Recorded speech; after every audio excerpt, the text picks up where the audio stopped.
During these trying times, students need the arts in order to heal, allowing them to make sense of the chaos in our world.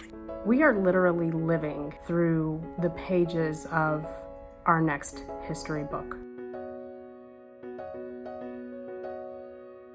Let's fight for arts education. Let's do it because it's so important. So many kids depend on it.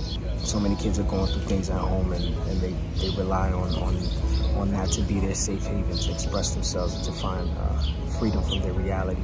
Everything that I couldn't physically put into words, I took my emotions and put them into the playwright's words and made them my own. Before theater class, I was a very selfish person. I was very arrogant. I was not able to make friends. I didn't know how to express myself.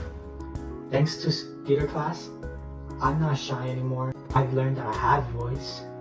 I've learned how to make friends, how to socialize. Theater consumes me. It makes me so happy and it gives me such a rush. When I'm on stage, I'm more alive than I've ever been.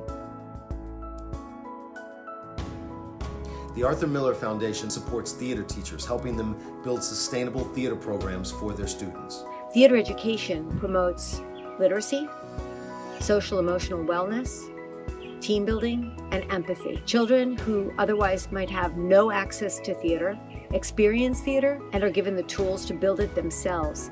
It's not about pursuing a career in the arts. That's handy if that's what you decide to do.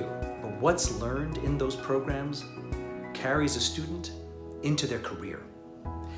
It taught me how to walk into a room. It taught me how to look into someone's eyes. It taught me how to speak and present myself. Only about 20% of New York City's public schools have a theater teacher or theater program. 200 out of 1,800 schools. Eliminating even one theater teacher would be a disproportionate loss compared to other subject areas. Broadway is not essential, but theater, arts, writing, music, dance, imagination, creativity, ingenuity, community, essential.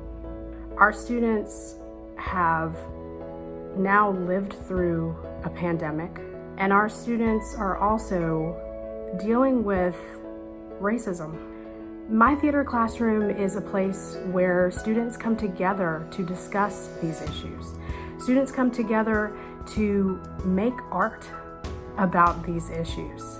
If they don't have a theater space to come back to after everything that they have been through the past few months, where will they speak? So please, City Council, don't cut my theater education.